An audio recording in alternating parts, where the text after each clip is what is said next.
రవి గారు, శశి థరూర్ అంటే ఎప్పుడు రాజకీయాల్లోనూ న్యూస్ లోను ముఖ్యంగా పేజ్ 3లో బాగా కనపడే శశి థరూర్ కాంగ్రెస్ పార్టీని అదే వేరే అదర్ పార్టీని పొగిడారని చెప్పేసి ఆయన మీద న్యూస్ వస్తుంది. ఏంటి సార్, ఎలా చూడాలి? అంటే దీని మీద కాంగ్రెస్ చాలా ఆగ్రహంగా ఉంది.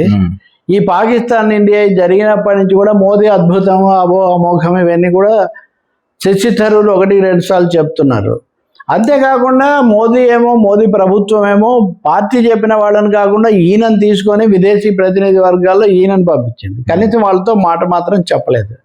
వాళ్ళు అన్ని రాజకీయాలు చేస్తుంటే కనీసం మన పార్టీ వైఖరి కూడా చూడకుండా మోదీని ఎలా పొగుడుతూ కూర్చున్నావేంటి అని కాంగ్రెస్ వాళ్ళు చెప్తున్నారు. అదే 1-2 సార్లు వాళ్ళ పార్టీ విమర్శించిన అంశాల్లో కూడా మోడీ అద్భుతంగా చేశాడని ఈయన పొగుడుతున్నాడు.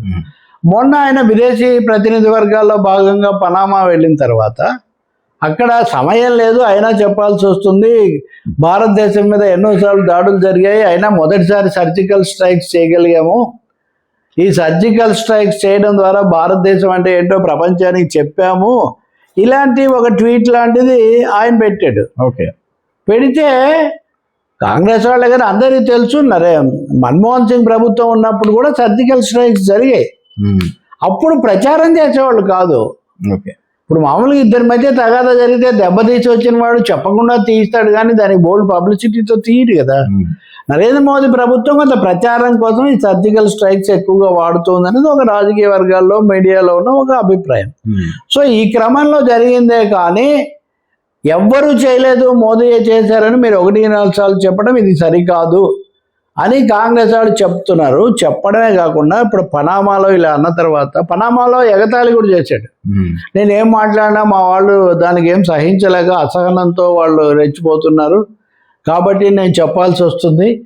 నేను ఎప్పుడెప్పుడో జరిగిన యుద్ధాల గురించి చెప్పలేదు, గత 4 ఏళ్లలో జరిగిన విషయాలే చెప్పానని ఏదో సమర్థించుకునే ప్రయత్నం చేశారు. చేస్తే కాంగ్రెస్ వాళ్ళు, బాబు నీ పుస్తకంలోనే 2019లో ఇలా రాశావు, అవన్నీ నేను చెప్పడం లేదు, ఈ 4 ఏళ్లలో చెప్పానంటే చెప్తే చెప్పండి. కానీ ఈ సమయంలో కూడా పార్టీ చాలా విమర్శలు, అందరు దేశం అంతా ప్రపంచం అంతా ప్రశ్నలు ఉన్నప్పుడు అంత ఏకపక్షంగా రోజువారీగా పొగడాల్సిన అవసరం మీకు ఏమొచ్చింది? ఇంకోది, బీజేపీ వాళ్ళేమో కాంగ్రెస్ను తిట్టుకుంటూ శశి థరూర్ను పొగుడుతున్నారు. చివరికి కాంగ్రెస్ వాడు ఒకటి ఈరోజు పెట్టాడు, పవన్ ఖేరాన్ ఒకరు, తర్వాత జైరాం రమేష్, వీళ్ళందరూ అసలు బీజేపీ స్పోక్స్ పర్సన్ లాగా మారిపోయాడినా. సో మీరు మోదీ గారు బీజేపీ స్పోక్స్ పర్సన్ గా పెట్టుకుంటే ఏ సమస్య మాకు ఉండదు, మారేది ఉంటే మారిపోండి అన్నట్టు. ఇప్పుడు అలాంటి పరిస్థితి.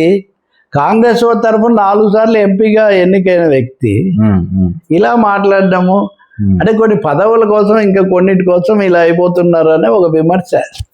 సరే మీకెందుకు అంటుంటారు కొంతమంది, ఇక్కడ కాంగ్రెస్ బీజేపీ కమ్యూనిస్టుల సమస్య కాదు, కొన్ని విలువలు విమర్శనాత్మకంగా ఉండకుండా అదే పనిగా పొగడ్డం, పార్టీ కన్నా బయటకన్నా, అది ఇక్కడ సమస్య. సో శశి థరూర్ అంత నాలెడ్జ్ ఉండి ఇలా చేయటమే చాలా, అంటే స్కాలర్ గా కూడా ఆయన స్కాలర్ గా అసలు ఎన్ని బుక్కులు రాస్తాడు, ఏదో చెప్తాడు. పార్టీ ఏమో ఆయనతో గట్టిగా నిలబడింది. బహుశా ఇప్పుడు మరి ఆయన ఉంటాడా వెళ్ళిపోతాడా అన్న స్థాయిలో ఉంది.